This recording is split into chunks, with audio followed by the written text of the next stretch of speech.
보호자 서명은 제가 할게요. 이제 병원 혼자 다니실 일 없어요. 그 말을 처음 들었을 때 저는 그 자리에서 눈물이 날 뻔했습니다. 손목도 어깨도 이미 망가질 대로 망가져서 수술 날짜를 잡아야 했는데 더 무서운 건 수술 그 자체가 아니었거든요.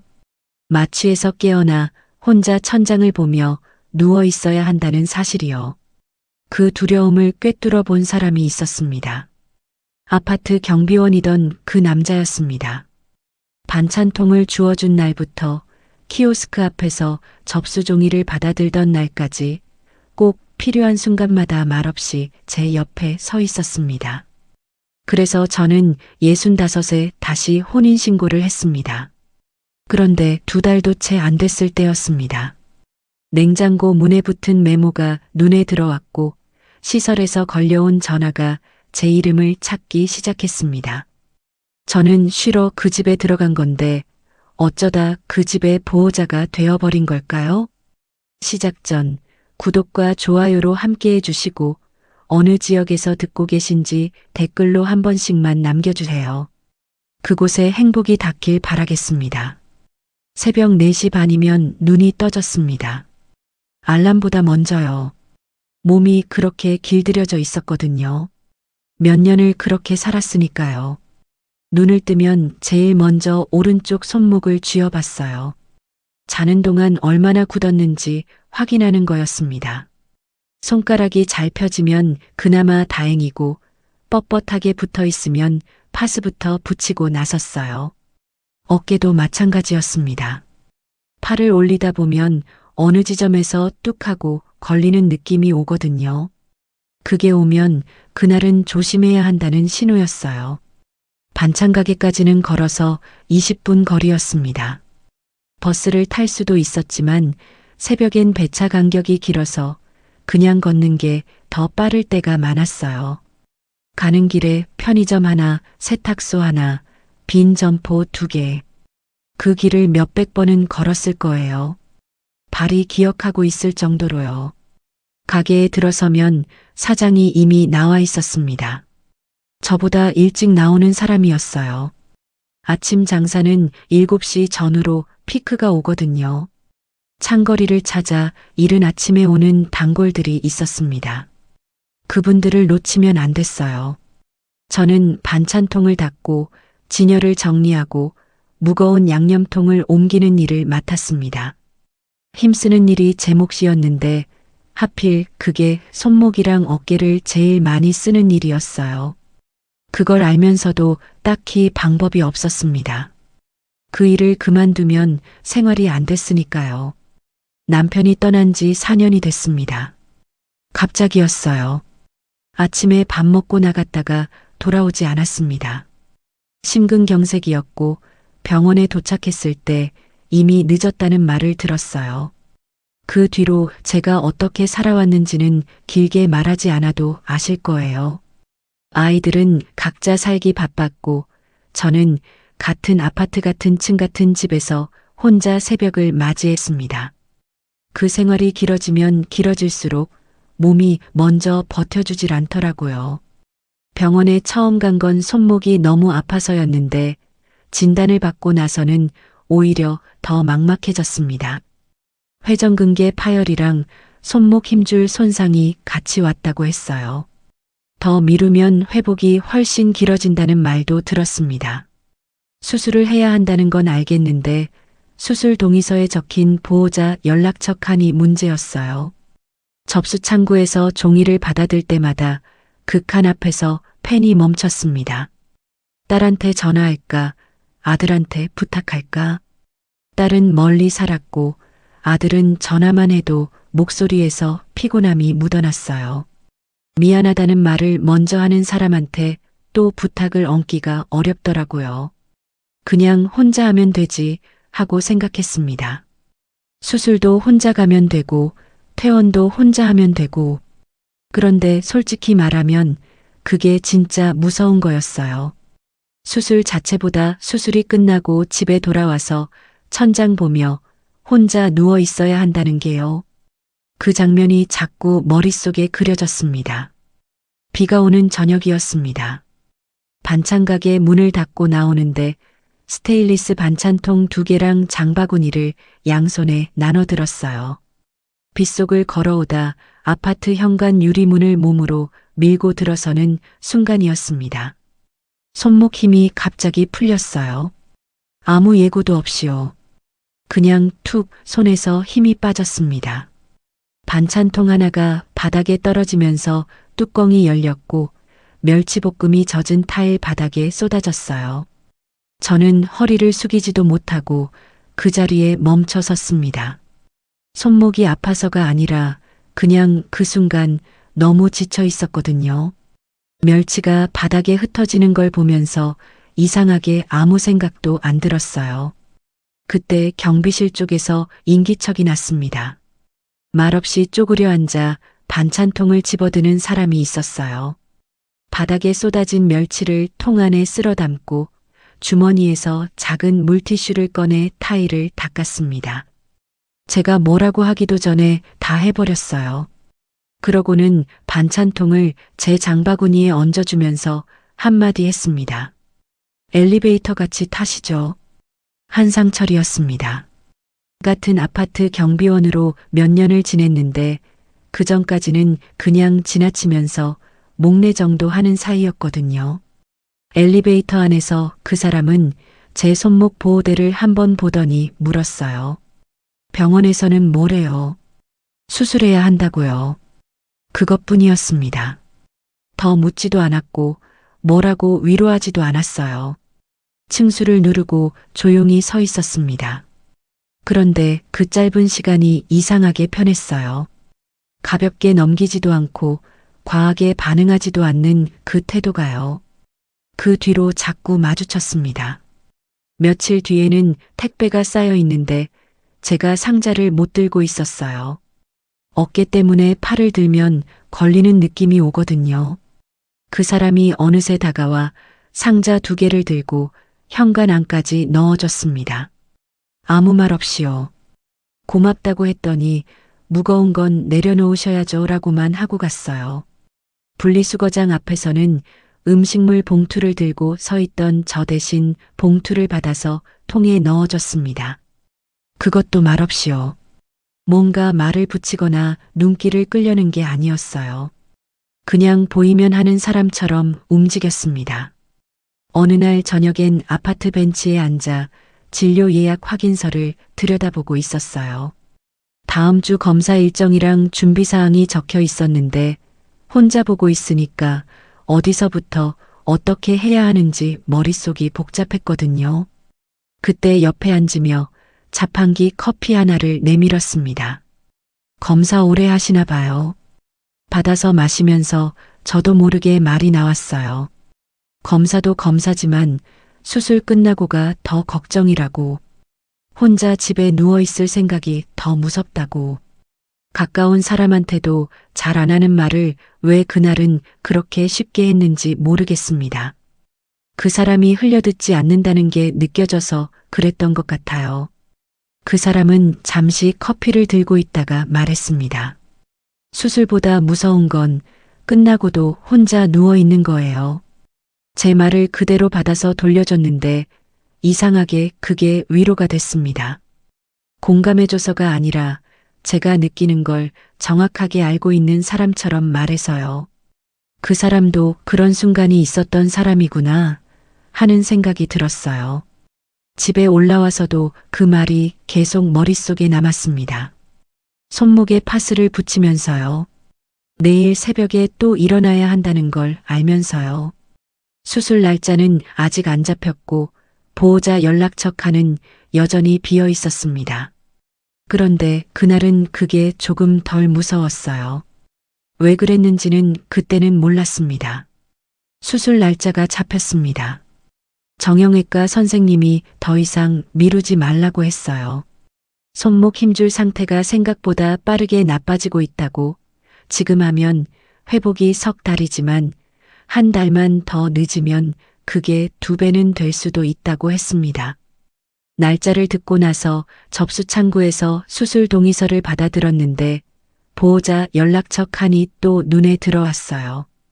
펜을 들고도 한참 그 칸 앞에서 멈췄습니다. 이 칸을 채울 사람이 없다는 게 아니라 채울 사람한테 전화를 걸기가 무겁다는 게 더 정확한 말이었어요. 딸한테 먼저 전화를 했습니다. 한참 신호가 가다가 받았는데 목소리가 들뜨지 않았어요. 지금 애들이 아프다고 남편이 그날 출장이라 올 수 있을지 모르겠다고 했습니다. 미안하다는 말을 3번 했어요. 저는 괜찮다고 했습니다. 전화를 끊고 나서 한동안 핸드폰을 그냥 들고 있었어요. 괜찮다고 말하는 건 익숙한데 그 말이 입에서 나올 때마다 뭔가 조금씩 닿는 느낌이 드는 건 어쩔 수가 없었습니다. 아들한테는 전화를 못했어요. 지난번 통화할 때 이번 달 월세가 밀렸다는 말을 했었거든요. 그 상태에서 수술 보호자로 올라오라는 말을 어떻게 해요? 입이 안 떨어졌습니다. 그 아이도 살기 빠듯한 거 아는데 거기다 짐을 또 얹을 수가 없었어요. 반찬가게 사장한테는 수술 날짜를 말했습니다. 사장은 표정이 굳어지더니 오전 일만이라도 버텨보면 안 되겠냐고 했어요. 서운하진 않았습니다. 사장도 사정이 있는 거니까요. 이해는 됐어요. 근데 이해가 되는 것과 막막한 건 따로 오더라고요. 수술 뒤 몇 주는 팔을 제대로 못 쓴다는데 그동안 생활비는 어떻게 하나? 집에 혼자 누워서 밥은 어떻게 챙기나? 다음 진료는 어떻게 가나? 그런 생각들이 머릿속에서 꼬리를 물고 돌았습니다. 사실 수술 자체는 겁나지 않았어요. 아프면 아픈 거고 회복하면 되는 거니까요. 진짜 무서운 건 따로 있었습니다. 마취에서 깨어나서 천장을 바라볼 때 옆에 아무도 없는 그 순간이요. 병원 침대에서 혼자 일어나 퇴원 수속을 밟고 택시를 잡아 집에 들어와서 소파에 혼자 앉는 그 장면이 자꾸 머릿속에 그려졌거든요. 그게 자꾸 그려지면 숨이 조금씩 막혔습니다. 검사 날이 됐어요. 아침에 혼자 채비를 하고 있는데 초인종이 울렸습니다. 나가보니 한상철이 서 있었어요. 오늘 비번이라고 같이 가드리겠다고 했습니다. 저는 한번 사양했어요. 괜찮다고 혼자 다녀올 수 있다고요. 그랬더니 그 사람이 그냥 웃으면서 말했습니다. 알아요. 혼자 다니실 수 있는 거. 그냥 같이 가는 거예요. 그 말이 이상하게 힘을 빼버렸어요. 할 수 있다는 걸 아는데도 같이 가겠다는 말이거든요. 도와주겠다는 게 아니라 그냥 옆에 있겠다는 말이었습니다. 저는 아무 말 못하고 가방을 들었어요. 병원 가는 길에 버스를 탔는데 그 사람이 카드를 먼저 찍었습니다. 제가 뭐라 하기도 전에요. 병원 1층 키오스크 앞에서는 예약 번호를 눌러 접수를 해줬어요. 수납 창구에서는 보험증 꺼내는 것도 옆에서 챙겨줬고 검사실 앞 대기 의자에 나란히 앉아 번호표를 들고 기다렸습니다. 아무것도 아닌 것 같지만 그 의자에 혼자 앉아본 사람은 알아요. 이름이 불리기를 기다리는 그 시간이 혼자이면 얼마나 긴지요.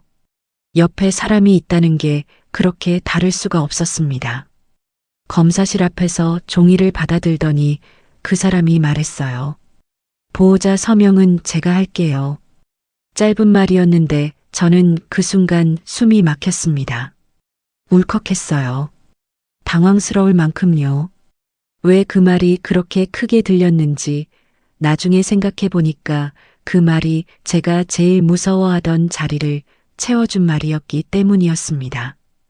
보호자 연락처 칸 앞에서 몇 번이나 펜이 멈췄던 그 자리요.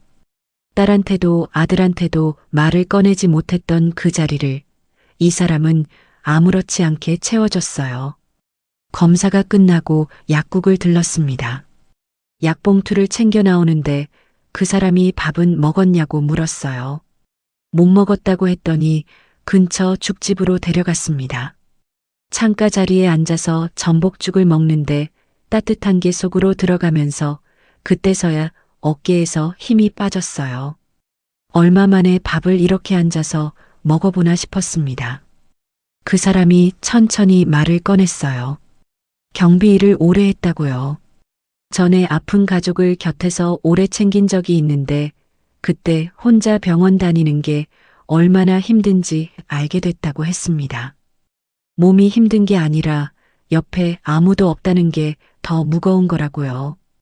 그 말을 죽을 떠먹으면서 조용히 들었는데 과장도 없었고 동정도 없었어요. 그냥 겪어본 사람 말투였습니다. 꾸며서 하는 말이 아니라는 게 느껴졌어요. 저는 그날 처음으로 남편 이야기를 조금 했습니다.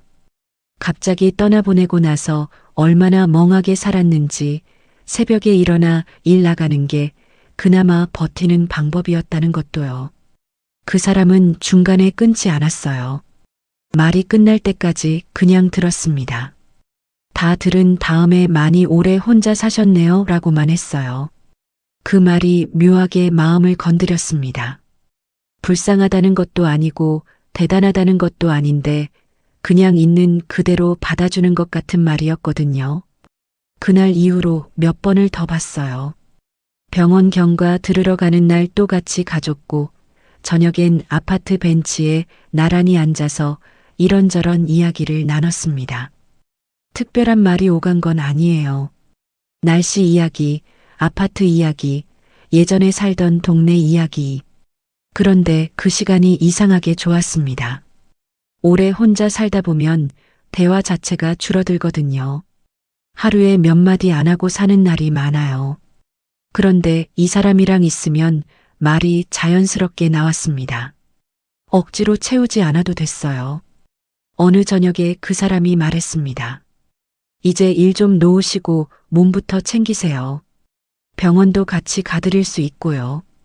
그러더니 잠깐 멈추다가 조용히 덧붙였어요. 혼자 그렇게 오래 사신 것 같아서요. 저는 그 말에 한동안 아무 대꾸를 못했습니다. 사랑한다거나 좋아한다거나 그런 말이 아니었어요. 그런데 그보다 더 들어야 할 말이었습니다. 오래 혼자 살았다는 걸, 그게 힘들었다는 걸 이 사람은 알고 있었어요. 제가 먼저 꺼내지 않아도요. 그 말을 듣는 순간 처음 든 감정이 설렘이 아니었다는 거 지금도 기억합니다. 설렘보다 먼저 온 건 안도였어요. 이 사람 옆에 있으면 좀 쉴 수 있겠다는 느낌이요. 상철 씨는 가족 이야기를 길게 하지 않았습니다. 한 번은 딸이 하나 있다고 했어요. 지금은 따로 지낸다고 가끔 시설 쪽에 들를 일이 있다고요. 그게 전부였습니다. 저는 그 말이 잠깐 마음에 걸렸어요. 시설이라는 단어가요. 어떤 시설인지, 얼마나 자주 가는 건지, 딸이 어떤 상태인지 물어봐야 했는데 그때 제 머릿속은 이미 다른 데 가 있었습니다. 수술이 코앞이었고 혼자 버텨야 하는 회복 기간이 두려웠고 보호자 칸이 비어있는 서류가 자꾸 눈에 밟혔거든요. 지금 생각하면 그때 더 물었어야 했습니다. 그런데 그러지 못했어요. 결국 혼인신고를 했습니다. 따로 예식을 치른 건 아니었어요. 구청에 서류를 내고 도장을 찍고 그게 다였습니다. 수속을 마치고 나오면서 상철 씨가 밥을 먹으러 가자고 했어요. 동네 한식집에서 마주 앉아 밥을 먹었는데 이상하게 들뜨지도 않았고 떨리지도 않았습니다. 그냥 조용한 한숨이 나왔어요. 무거운 걸 오래 들고 있다가 내려놓을 때 나오는 그런 숨이요. 나쁘지 않았습니다. 이 정도면 됐다 싶었어요. 이사를 했습니다. 짐이 많지 않았어요. 오래 혼자 살다 보면 살림이 크지 않아지거든요. 필요한 것만 남게 됩니다. 이삿날 상철 씨가 박스를 옮기면서 말했어요. 이제는 새벽일 안 해도 됩니다. 몸만 챙기세요. 그 말이 좋았습니다. 정말로요. 새벽 4시 반에 눈을 뜨지 않아도 된다는 말처럼 들렸거든요. 손목에 파스를 붙이지 않아도 되는 아침이 올 수도 있겠다 싶었어요. 몇 년 만에 처음 드는 생각이었습니다. 그런데 그날 저녁이었어요. 짐을 풀다가 냉장고 문에 뭔가 붙어 있는 걸 봤습니다. 작은 메모지였어요. 작은 글씨로 적혀 있었는데 읽으면 읽을수록 이마가 서늘해졌습니다. 약, 도시락, 화요일 2시, 금요일 11시 시설. 반복되는 일정이었어요. 한 주만의 메모가 아니었습니다. 날짜 옆에 작게 표시가 되어 있었는데 이미 몇 주치가 빼곡하게 적혀 있었어요. 저는 그 메모지를 한참 바라봤습니다. 시설이라는 단어가 다시 눈에 들어왔어요. 이번엔 그냥 지나쳐지지 않았습니다. 화요일 아침이었습니다. 상철 씨가 평소보다 일찍 일어났어요. 저는 부엌에서 물을 끓이고 있었는데 그 사람이 옷을 갈아입으며 아무렇지 않게 말했습니다. 오늘은 일찍 준비해요. 애 데리러 가야 하니까. 애. 그 단어가 귀에 걸렸어요. 딸이 있다는 건 알고 있었습니다. 시설에 따로 지낸다는 것도요. 그런데 그게 이렇게 갑자기 이사한 지 열흘도 안 돼서 나올 줄은 몰랐거든요. 저는 컵을 내려놓으며 물었습니다. 오늘 무슨 일정이에요? 상철 씨는 수건으로 손을 닦으면서 말했어요. 34된 딸 한수진, 지적장애가 있고 생활시설에서 지내는데 정기적으로 외출 일정이랑 병원 면담이 있다고요. 오늘은 병원 가는 날이라고 했습니다. 그러면서 덧붙였어요.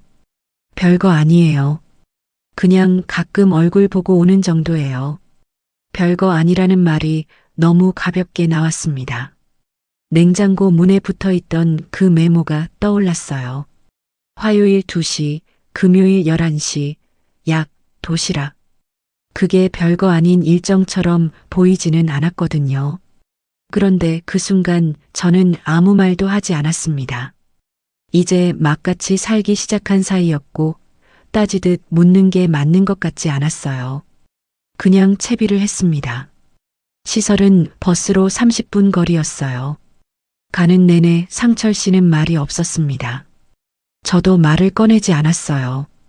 차창 밖으로 아파트 단지들이 지나갔고 저는 오늘 어떤 하루가 될지 가늠이 안 됐습니다. 처음 가보는 곳이었고 처음 만나는 사람이었으니까요. 시설 입구에 들어서자 분위기가 달랐습니다. 복도가 밝고 깨끗했어요. 직원이 반갑게 인사를 했고 안쪽에서 몇몇 사람들이 오가고 있었습니다. 선생님 한 분이 나오더니 상철 씨한테 수진 씨 오늘 기분이 좋다고 했어요. 그 말이 끝나기도 전에 복도 끝에서 한수진이 뛰어나왔습니다. 34이라고 들었는데 달려오는 모습은 어린아이 같았어요. 상철 씨를 보자마자 아빠 하고 소리를 지르며 팔을 벌렸습니다.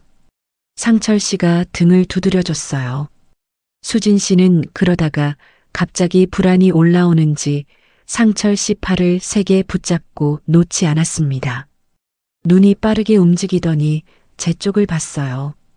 저는 그냥 서 있었습니다. 웃어야 할지, 인사를 해야 할지, 어떻게 해야 할지 몰랐어요. 처음 보는 사람한테 어떻게 반응할지 예측이 안 됐거든요. 그런데 수진 씨가 천천히 제 옆으로 왔습니다. 그러더니 제 팔을 끌어안았어요. 꽤 세게요. 놓지 않았습니다. 시설 선생님이 옆에서 말했어요. 새로운 사람한테 이렇게 붙는 건 드문데요. 상철 씨가 웃으면서 말했습니다. 애가 사람을 잘 알아보나 보네. 그 말이 흐뭇한 말처럼 들렸는데 저는 수진 씨가 팔을 잡고 있는 채로 묘하게 굳어 있었어요. 놓아달라고 할 수도 없었고 그냥 서 있었습니다. 수진 씨 손이 생각보다 힘이 셌어요. 손목 수술을 앞두고 있는 제 팔이었는데 그 손이 그쪽을 잡고 있었습니다. 병원으로 이동했습니다. 정기 진료가 있었어요.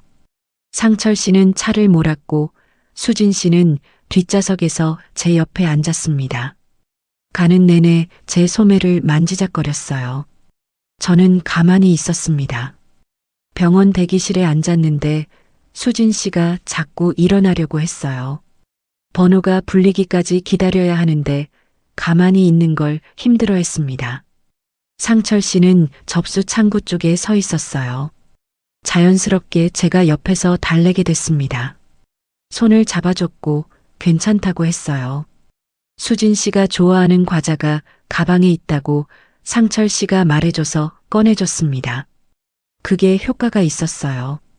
수진 씨가 과자를 먹으면서 조금 진정됐거든요.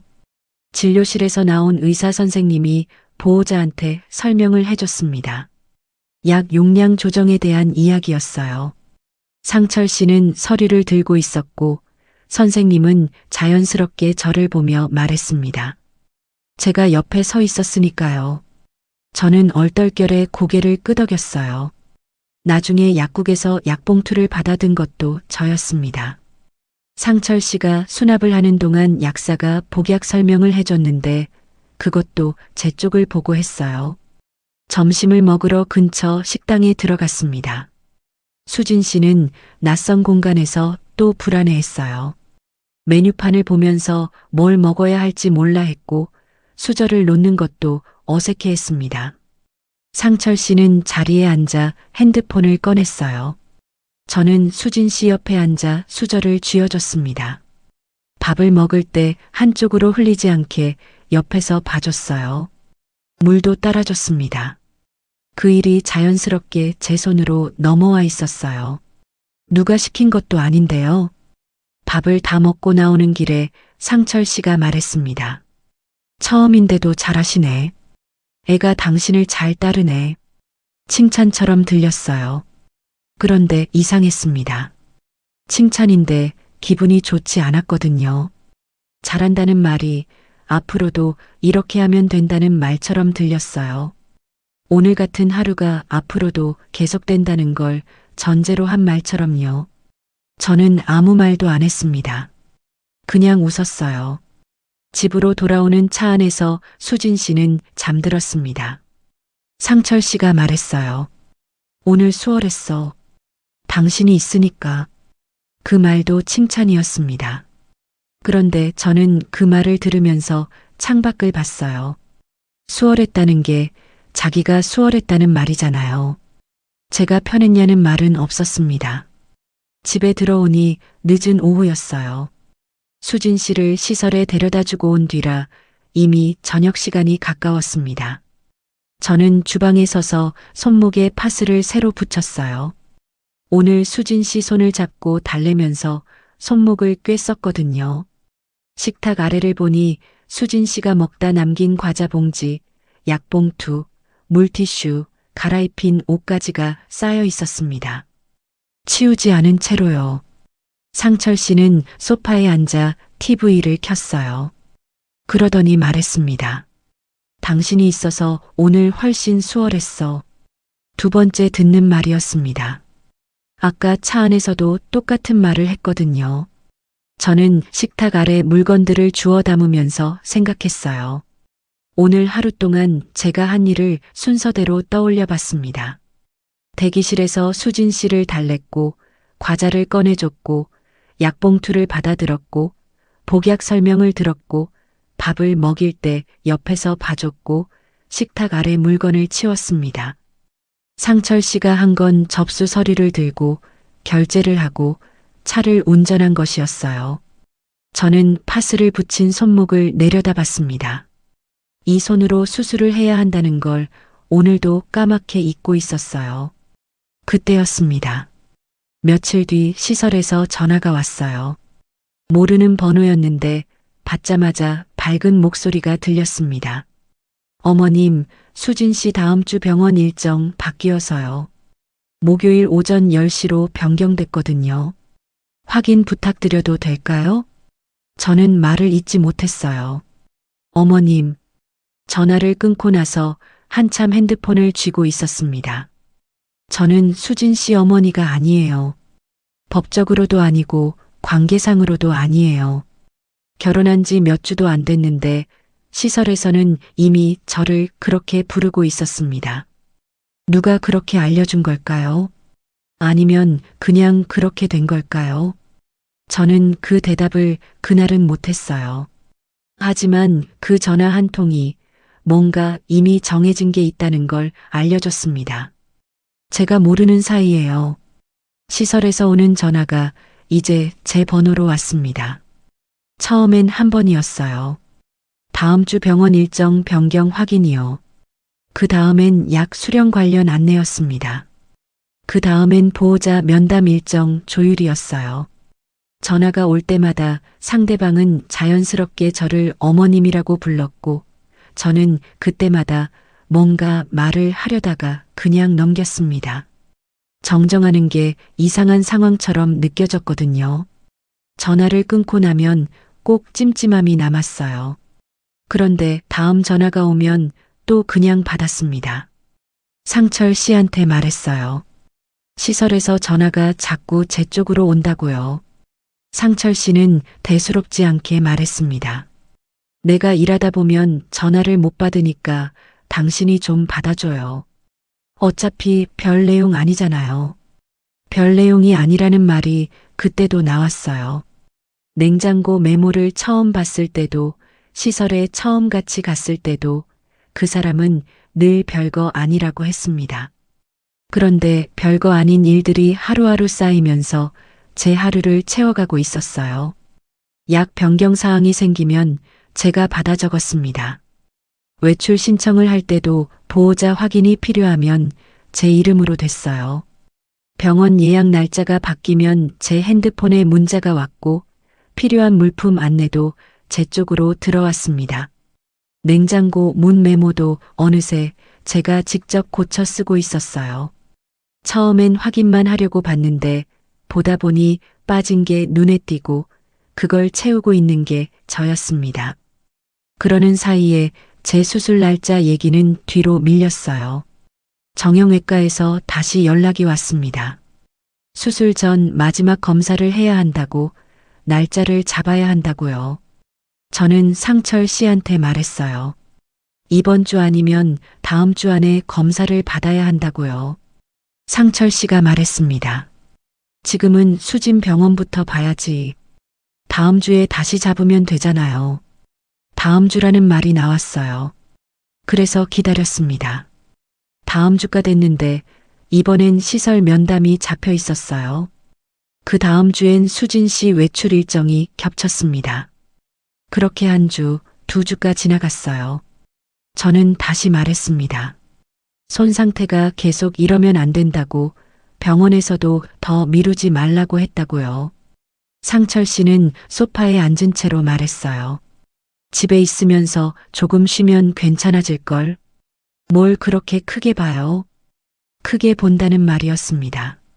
손목 힘줄이 망가지고 있다는 걸 제가 크게 본다고요. 저는 그 말에 아무 대답을 안 했어요. 대답을 하면 싸움이 될 것 같았거든요. 그냥 부엌으로 들어갔습니다. 싱크대 앞에 서서 물을 한 잔 따라 마셨어요. 손목이 시큰거렸습니다. 시설 면담 날이 됐습니다. 상담사가 넓지 않은 면담실에서 우리 둘을 맞이했어요. 탁자 위에 수진 씨 생활 기록지가 놓여 있었고 상담사는 요즘 수진 씨 상태가 많이 안정됐다고 했습니다. 표정도 좋아지고 외출 후에도 회복이 빠르다고요. 그러더니 저를 보며 말했어요. 어머님이 챙기시니까 아이가 표정이 좋아졌네요. 상철 씨는 그 말을 듣고 아무 말도 하지 않았습니다. 정정하지 않았어요. 저도 어머님이 아니라고 말하지 못했습니다. 면담실 분위기가 이미 그렇게 흘러가고 있었거든요. 상담사는 계속 저한테 물었어요. 집에서 약은 잘 드시나요? 외출 후 돌아와서 어떠세요? 다음 달 일정은 어떻게 하실 건가요? 저는 아는 범위에서 대답했고 모르는 건 상철 씨한테 물었는데 상철 씨는 그때마다 당신이 더 잘 알지 않아요 라고 했습니다. 집에 돌아오는 길에 상철 씨가 말했어요. 당신이 훨씬 안정적이야. 원래 이런 건 여자 손이 더 세심하잖아. 여자 손이라는 말이었습니다. 제가 잘해서가 아니라 여자라서 이 역할이 맞다는 말이었어요. 저는 그 말을 차 안에서 들으면서 창밖을 봤습니다. 뭐라고 받아쳐야 할지 몰라서가 아니었어요. 말을 꺼내봤자 어디로 가는 대화인지 이미 알 것 같아서였습니다. 그날 밤이었어요. 수진 씨가 외출 후 흥분이 가시지 않았습니다. 시설에 들어가기 싫다고 버텼던 모양인지 집에 와서도 몸에 긴장이 남아 있었어요. 약을 줬는데 거부했습니다. 뱉어내려고 했어요. 저는 옆에 앉아서 달래봤습니다. 좋아하는 음료를 줘서 같이 마시면서 천천히 약을 다시 권했어요. 한참이 걸렸습니다. 그러다 결국 울음을 터뜨렸어요. 크게 소리내서 울었습니다. 상철 씨는 방문 앞에 서 있었어요. 달래주러 들어올 줄 알았습니다. 그런데 저한테 말했어요. 당신이 좀 안아봐요. 낮에 자라더니 왜 그래? 낮에 자라더니. 저는 수진 씨를 안았습니다. 허리가 끊어질 것 같았어요. 수술을 앞두고 있는 어깨로 34짜리 성인을 붙잡고 있었거든요. 수진 씨는 한동안 울다가 지쳐서 기댔습니다. 그 무게가 고스란히 제 어깨와 팔로 왔어요. 이를 악물었습니다. 상철 씨는 문턱에 기대서서 말했어요. 이 정도도 못하면 앞으로 어쩌려고 그래. 부탁이 아니었습니다. 판정이었어요. 이 정도는 해야 한다는 기준선을 그어놓고 제가 거기 미치는지 보는 말이었어요. 저는 아무 말도 안 했습니다. 수진 씨 등을 두드리면서 속으로 숨을 골랐어요. 소리를 지르고 싶었지만 그러지 않았습니다. 지금 소리를 지르면 수진 씨가 더 불안해질 거라는 걸 알았거든요. 그래서 참았어요. 그 사람 때문에 참은 게 아니라 수진 씨 때문에 참은 겁니다. 수진 씨가 잠들고 나서 저는 주방에 나와 앉았어요. 아무것도 하지 않고 그냥 앉아 있었습니다. 손목이 욱신거렸어요. 어깨가 뻐근했습니다. 새벽 반찬 가게 일을 하던 때보다 몸이 더 무거웠어요. 그때는 새벽에 혼자 걸어가는 게 힘들었지만 집에 돌아오면 소파에 눕는 게 제 시간이었거든요. 지금은 집에 있어도 제 시간이 없었습니다. 다음 날 아침이었어요. 핸드폰이 울렸습니다. 모르는 번호였어요. 받았더니 병원이었습니다. 오미라님, 지난주 수술 전 검사 예약이 취소된 걸로 확인이 되는데요. 다시 잡으실 건가요? 저는 멈췄습니다. 취소한 적이 없었어요. 저는 그 예약을 취소한 적이 없었습니다. 분명히요. 전화를 끊고 나서 상철 씨한테 물었어요. 조용히 감정 없이 물었습니다. 병원에 전화한 적 있어요? 상철 씨는 잠깐 눈을 피하더니 말했어요. 수진 병원이랑 날짜가 겹치길래 어차피 다음에 다시 잡으면 되잖아요. 어차피 다음에 또 그 말이었습니다. 저는 그 자리에서 아무 말도 안 했어요. 따지지도 않았습니다.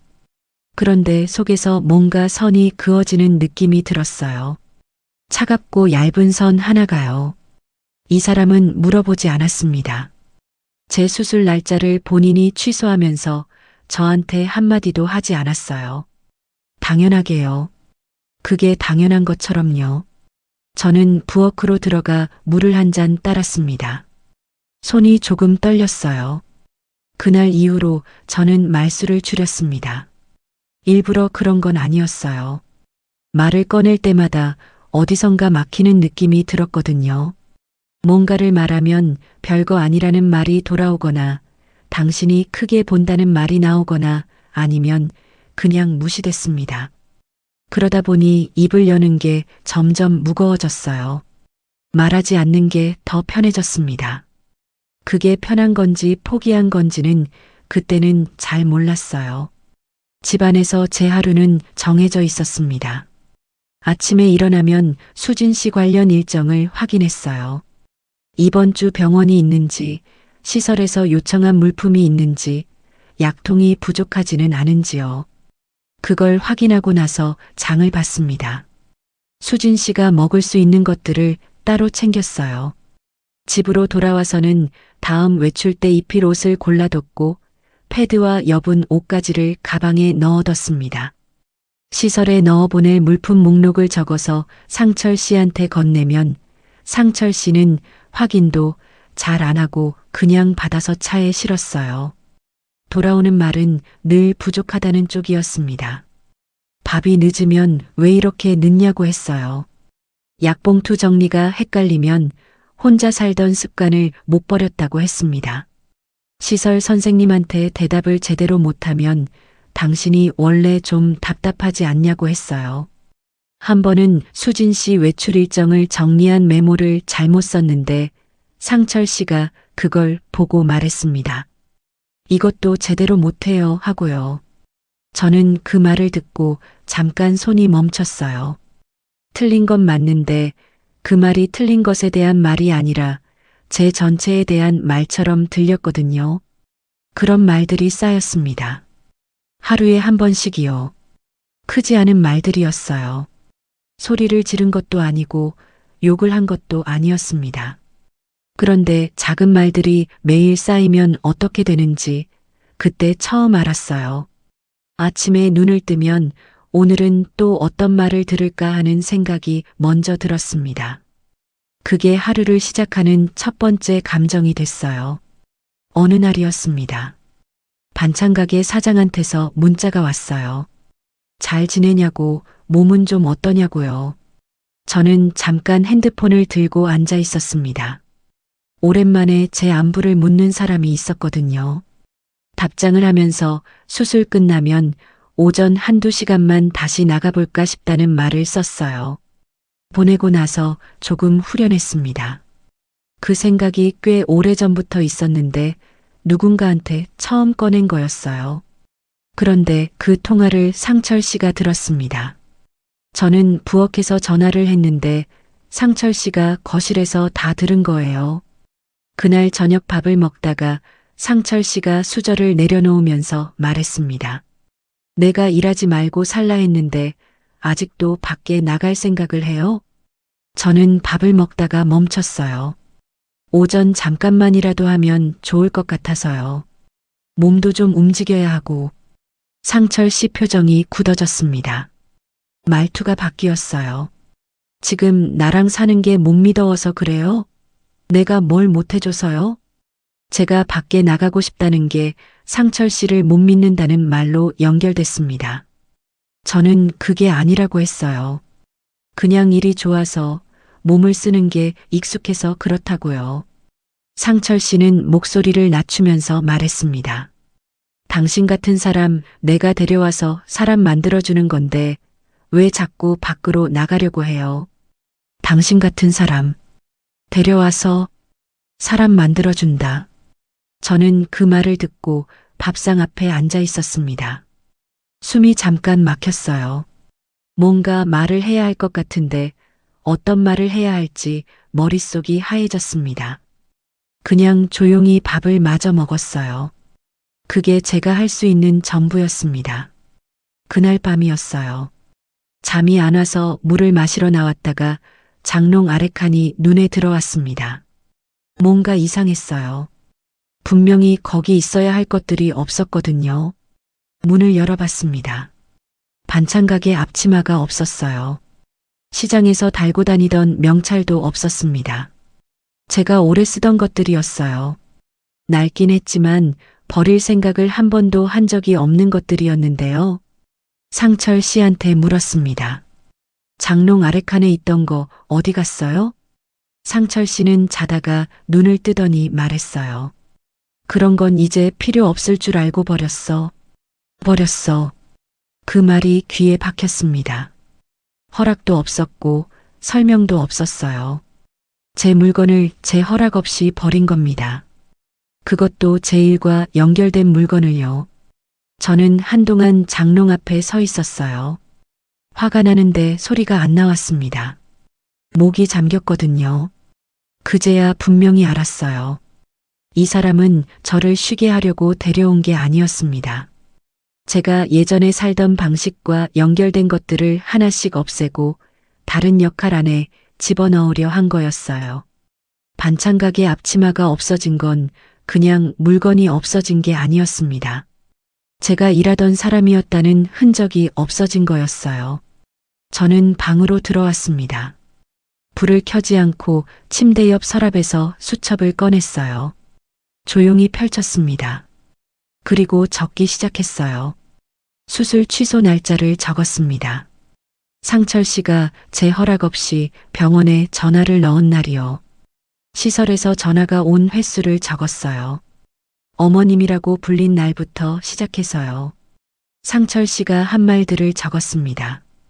원래 이런 건 여자가 더 잘하잖아. 당신은 밖에 나갈 필요 없어. 내가 사람 만들어준다. 이 정도도 못하면 앞으로 어쩌려고 그래. 한 줄씩 적고 나니 흩어져 있던 것들이 한자리에 모였습니다. 그게 얼마나 많은지 보였어요. 어느 한 번의 일이 아니었습니다. 처음부터 이 방향으로 흘러오고 있었던 거예요. 수첩을 닫으면서 숨을 한 번 길게 내쉬었습니다. 당하고만 있던 일이 처음으로 제 손 안으로 들어오는 느낌이었어요. 적혀 있는 건 아직 아무것도 아니지만 내가 보고 있다는 것, 내가 기억하고 있다는 것, 그것만으로도 달랐습니다. 며칠이 지났어요. 상철 씨가 저녁을 먹다가 아무렇지 않게 말했습니다. 다음 달부턴 수진 주말 외박도 좀 늘려보자. 당신이 있으니까 가능하겠네. 저는 아무 대답을 하지 않았습니다. 숟가락을 내려놓지도 않았어요. 밥을 계속 먹었습니다. 그 말이 얼마나 큰 말인지 상철 씨는 모르는 것 같았어요. 아니면 알면서도 아무렇지 않은 척하는 건지요. 주말 외박이 늘어나면 제 주말이 없어진다는 걸 그 사람은 생각도 안 한 것 같았습니다. 저는 그날 밤 다시 수첩을 꺼냈어요. 그리고 이번엔 수첩만이 아니었습니다. 서랍 안쪽에 있던 통장을 꺼냈어요. 제 이름으로 된 통장이요. 도장도 따로 챙겼습니다. 병원 기록지도 꺼내서 한쪽에 모아뒀어요. 수술 전 검사 기록, 취소됐다는 안내문, 다시 예약 요청 문자. 그것들을 한 봉투에 넣었습니다. 그때부터였어요. 제가 이 집에서 나갈 준비를 시작한 게요. 나갈 날을 정한 건 특별한 날이 아니었습니다. 싸움이 있었던 것도 아니었어요. 누군가 뭔가를 더 심하게 한 것도 아니었습니다. 그냥 어느 아침에 눈을 뜨면서 알았어요. 오늘이다 하고요. 더 기다릴 이유가 없었습니다. 더 확인할 것도 없었어요. 수첩에 적힌 것들은 이미 충분했고 봉투 안에 모아둔 서류들도 준비가 됐고 제 마음도 더 흔들리지 않았습니다. 새벽이었어요. 상철 씨는 자고 있었습니다. 저는 조용히 일어났어요. 부엌으로 나와서 물을 한 잔 마셨습니다. 손이 떨리지 않았어요. 이상하게 차분했습니다. 오히려 오래 아팠던 어깨가 그날 아침엔 덜 무거운 것 같았어요.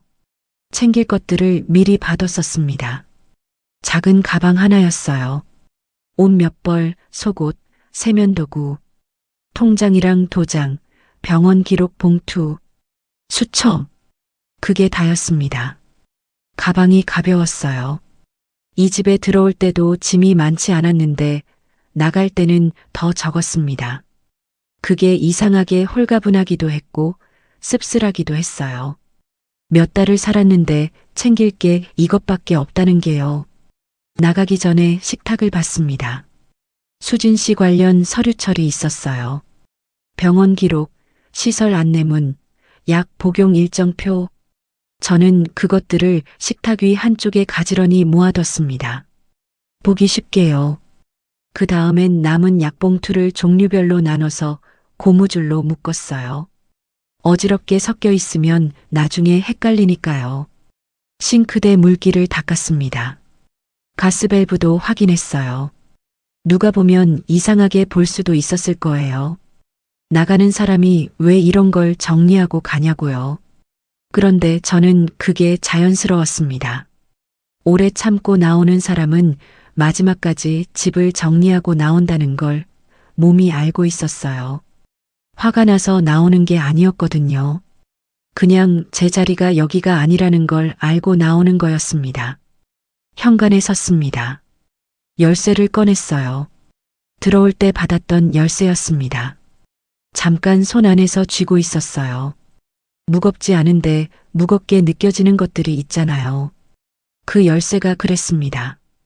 이걸 봤던 날이 생각났어요. 이제는 새벽일 안 해도 된다는 말을 들었던 날이요. 그 말이 그때는 얼마나 좋았는지요. 열쇠를 현관 신발장 위에 올려뒀습니다. 소리가 나지 않게요.